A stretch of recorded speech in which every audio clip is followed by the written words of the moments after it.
already said yes. You said it before you'd even finished deciding, before you'd even checked whether you wanted to or not. The word came out smooth and automatic. And now you're sitting with it, the commitment, the obligation, the thing you don't want to do. And somewhere in your chest, there's that specific feeling you've had 1,000 times. No, it's not quite regret. It's not quite resentment. It's something quieter than both, like air going out of something that was never quite full. You just handed another piece of yourself to someone who didn't ask for it and won't notice it's gone. But you did it because the alternative, the no, the boundary, the honest answer felt like a grenade. So you swallowed it again, and you called that being considerate. But it isn't. It's a man slowly disappearing one yes at a time. Now, this isn't about being a pushover. This isn't about needing more confidence or better communication skills or a framework for saying no gracefully. This is about a man who learned somewhere early in his life that his needs were negotiable and other people's comfort wasn't. The cost of keeping people happy was worth paying for it. The alternative, disappointing someone, being seen as difficult, losing the relationship, well, that's worse than the slow bleed of never once putting yourself first. You've been paying that cost your entire life. You just don't call it people pleasing. You call it being a good man. I'm not going to give you scripts for saying no. I'm not going to teach you assertiveness techniques. What I am going to do is show you what the yes is actually protecting. Because people pleasing isn't a habit, regardless of what other people have told you out there. It's just a threat response. Now, until you see the specific threat it's been defending you against, no technique in the world will touch it. The yes will keep coming, automatic, before you decide, until you update what you think is at stake when you say no. If you don't listen to the rest of this message, you'll say yes to something later today that you don't mean. You already know which thing it is. Here's what people pleasing actually looks like from the inside. Not the version on self-help books and how they describe it, but the real one. It doesn't feel like weakness. It feels like wisdom. It feels like reading the room, keeping the peace, being the mature one who doesn't make everything about himself. It feels like love, sometimes, like generosity, like the thing a good father, a good husband, a good man does.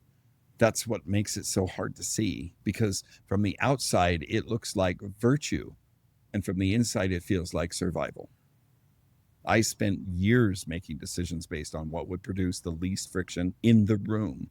Not what was true, not what I actually wanted, not what was right.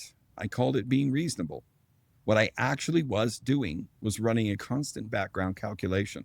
What does this person need from me right now to stay okay? And how do I give it to them before they ask? Now, I was so good at it, I'd sometimes have the yes out before the question finished. That's not generosity. That's a man who's terrified of what happens when people are disappointed in him. Here's the thing about that terror. It isn't abstract. It was installed by something specific, a specific environment, a specific person, a specific repeated experience of what happened when you didn't comply, when you didn't accommodate. You didn't make yourself small enough to fit the space they needed you to occupy. Maybe disappointing someone meant they withdrew. Maybe it meant anger. Maybe it meant the relationship became unsafe in some way that a child or a young man couldn't afford. The programming logged it. Their discomfort is your emergency. Their approval is your oxygen. So you keep them comfortable and you stay safe. You let them down and something bad happens. You've been running that file ever since. In your marriage, at work, with your friends, with people who have no power over you whatsoever, and with whom you're still performing the same managed, accommodating, self-erasing version of yourself that you built for the room that originally needed it.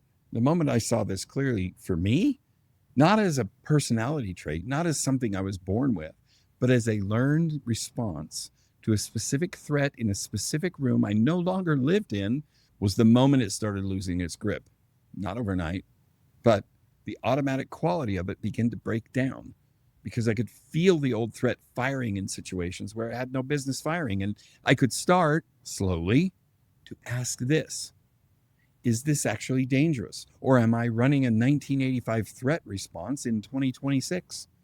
The answer, almost every time, was the latter.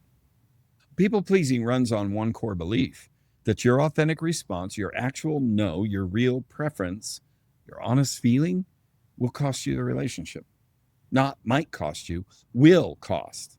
The programming doesn't hedge. It treats every potential disappointment as an existential threat to the connection.